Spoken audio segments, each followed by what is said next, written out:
வணக்கம். நான் தாமரை மனோ இல்லம். இன்றைக்கி நம்ம கேரட் வச்சு ஸ்வீட் பண்ணுறோம். அதுக்கு எப்படி செய்கிறோம் பார்க்கலாம் வாங்க.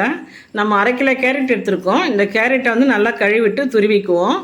துருவிட்டு கொஞ்சம் நம்ம குக்கரில் அப்படியே போட்டுக்குவோம். கொஞ்சம் வந்து மிக்ஸி ஜாரில் பாதி வந்து மிக்ஸி ஜாரில் போட்டு நல்லா கெட்டியான பால் ஊற்றிக்குவோம். ஒரு 4 ஏலக்காய் போட்டு நல்லா அடிச்சுக்குவோம். நல்லா நைஸாக அரைச்சிட்டு நம்ம அந்த குக்கர்லேயே ஊற்றிக்குவோம். அதையும் அப்போ தான் நம்ம வந்து போட்டு கிளறும்போது நல்லா கோவா மாதிரி நல்லா வரும். அப்போ நமக்கு ஃபீஸ் போடுறதுக்கு நல்லாயிருக்கும். இப்போ இது கூட வந்துட்டு 200 கிராம் சர்க்கரை போடுறோம். போட்டு நல்லா குக்கர் லாக் பண்ணி ஒரு 4 விசில் வச்சு எடுத்துக்கலாம். நமக்கு இப்போ இது நல்லா வெந்தாச்சு. இறக்கி வச்சுடுவோம்.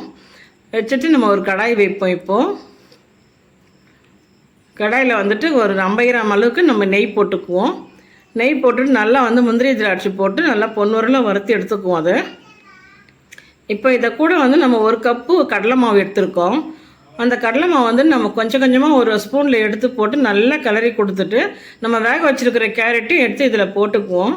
அதுக்கு தேவையான சர்க்கரை இன்னும் கொஞ்சம் தேவையானதுக்கு போட்டுக்குவோம். போட்டு நல்லா கிளறி கொடுக்கணும். நல்லா கிளறி கொடுக்கும்போது நமக்கு வந்து ஸ்வீட் வந்து நல்லா பாகு பதத்துக்கு வரணும். வந்ததுக்கப்புறமா நல்லா இறக்கி நம்ம தட்டில் போட்டு காத்தார வைக்கணும். நமக்கு நல்லா கெட்டியமாக கிளறி வந்துச்சு. இப்போ நம்ம தட்டில் போட்டு நல்லா ஒரு லெவல் பண்ணிவிட்டு நம்ம அதுக்கு மேலே வந்துட்டு நம்ம ஒரு பொரிச்சு வச்சுக்கிற முந்திரி திராட்சை எல்லாம் தூவிக்குவோம். தூவிட்டு நல்லா ஒரு 2 மணி நேரம் நல்லா காத்தார வச்சுடுவோம். காத்தார வச்சுட்டு பீஸ் போட்டோம்னா ரொம்ப நல்லா இது மைசூர் பாக்கு மாதிரி ரொம்ப டேஸ்ட்டாக நல்லாயிருக்கும் இந்த ஸ்வீட்டு. நீங்களும் இந்த மாதிரி செஞ்சு பாருங்கள். இந்த வீடியோ பிடிச்சிருந்துன்னா நீங்கள் லைக் பண்ணுங்கள், ஷேர் பண்ணுங்கள், சப்ஸ்கிரைப் பண்ணுங்க. பாருங்கள் எவ்வளோ அழகாக நல்லா ஸ்வீட் ரெடி ஆகிடுது.